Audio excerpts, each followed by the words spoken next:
Syederalun, beberapa saat lalu Kodam Iskandar Muda memberikan 1.000 keranjang untuk pilot proyek pengembangan tiram di Aceh. Proyek pengembangan tiram ini dikelola oleh Syardani M. Syarif alias Tengku Jamaika, mantan juru bicara Gerakan Aceh Merdeka Wilayah Paseh.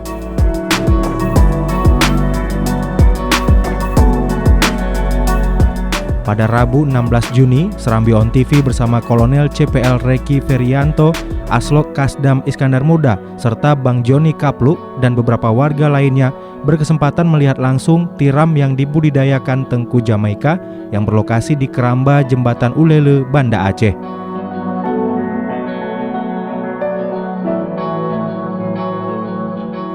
Tengku Jamaika mengatakan keranjang yang diberikan oleh Kodam Iskandar Muda direncanakan akan ditempatkan pada beberapa lokasi, yakni di Banda Aceh, Aceh Besar, dan Aceh Jaya. Keranjang itu dimanfaatkan untuk menampung dan membesarkan bibit tiram dengan cara diletakkan di dalam air laut asin.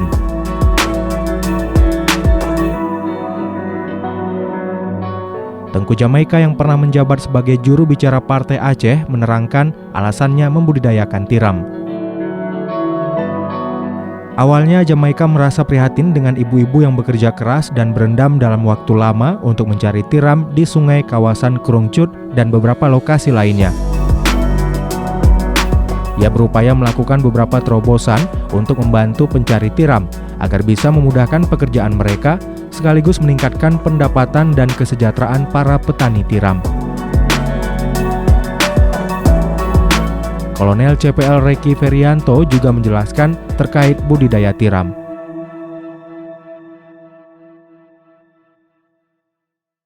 Saya Kolonel Reki Ferianto, Aslok Kasdam IM. Dalam hal ini, saya akan memberikan suatu gambaran tentang budidaya tiram. Selama ini kita selalu mengenal saus tiram atau makanan tiram, spermi tiram. Tetapi kita tidak mengerti apakah jenis tiram yang kita budidayakan ini. Yang kita budidayakan ini adalah tiram yang selama ini kita lihat secara sepele. Karena tiram yang kita budidayakan ini pada umumnya ada di sekitar kita.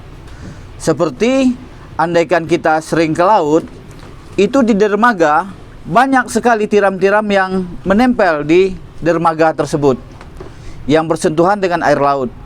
Terkadang juga kita lihat mereka menempel di barang-barang yang keras atau benda-benda keras seperti di sini dilihat di keramba-keramba apung ini, biasanya di bagian bawahnya yang bersentuh dengan air laut itu ada tiram.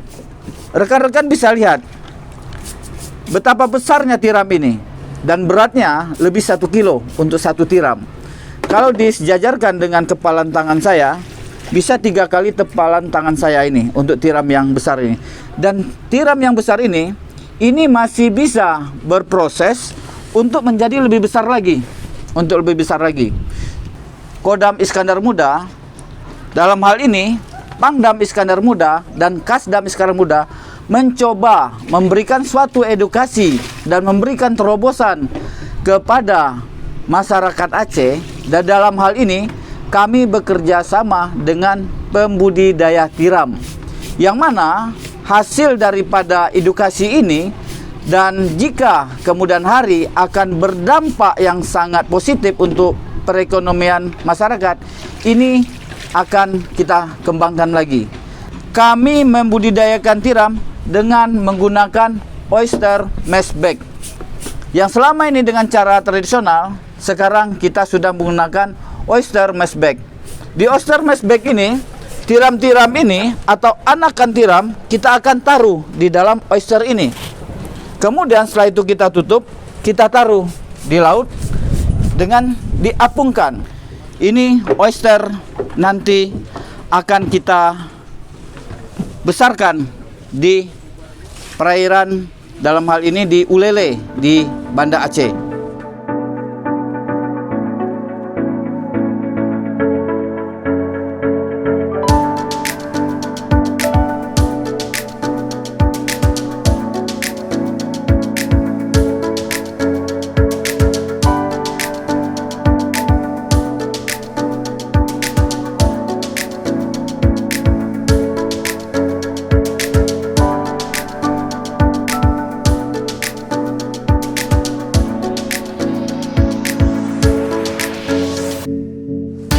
awalnya waktu saya masih kuliah itu sering jogging ke Lunaga pagi-pagi hari Minggu kan.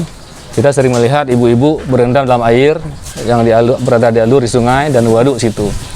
Mungkin dulu belum ada waduk ya, masih ada alur dan sungai di situ. Jadi saya wawancara mereka, kenapa ibu-ibu ini berendam dalam air dan apa yang mereka lakukan di situ. Nah, mereka menceritakan bahwa sedang mencari tiram, dan itu sebagai mata pencaharian sehari-hari. Dan kondisinya itu sedih kita lihat. Ibu-ibu udah tua kadang berendam di situ berlama-lama dalam air, mungkin gatal, tangan terluka, kaki terluka karena kena sayatan cangkang tiram yang tajam. Jadi saya berpikir ini nggak wajar ini ibu-ibu mencari rezeki dengan cara seperti ini, berendam dalam air. Apakah nggak ada solusi lain atau cara lain yang lebih manusiawi, yang mereka tetap mencari tiram tapi jangan seperti itu maksudnya. Saya nggak ada ide, belum dapat ide. Di suatu ketika saya main ke Ulele di sini, saya melihat di ponton ada tempat parkir boat, itu ada papan, di bawahnya ada drum, kemudian diikat ban mobil di kelilingnya supaya ketika boat bergoncang karena ombak atau angin, dindingnya itu nggak retak atau nggak rusak. Nah, di ban mobil itu setengahnya kan ke atas air, ke permukaan, setengahnya ke dalam air. Saya lihat ada kerumunan seperti karang di situ. Terus saya angkat, saya lihat ada tiram di situ di ban mobil. Nah, langsung saya connect, inilah mungkin bisa kita ambil sebagai metode untuk pelihara tiram, jangan lagi berendam dalam air. Kalau ibu-ibu tadi kan dia mengambil tiramnya yang menempel di batu atau di kayu atau di benda-benda lain, dan itu terjadi kompetisi, perebutan lahan. Karena kan milik umum ini, siapapun bisa datang ke sana, bisa memungut tiram, jadi nggak bisa kita larang. Oh ini punya saya, nggak bisa kita klaim seperti itu. Jadi semuanya mungkin memiliki hak yang sama. Karenanya terjadilah kompetisi. Kalau nggak kita ambil, akan ambil sama orang lain.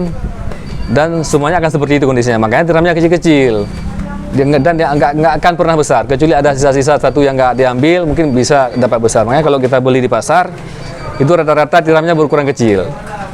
Sementara kita lihat mungkin di luar negeri, mereka tiramnya udah besar-besar. Sebenarnya bukan tiramnya yang nggak bisa besar, tapi kesempatan besarnya nggak ada.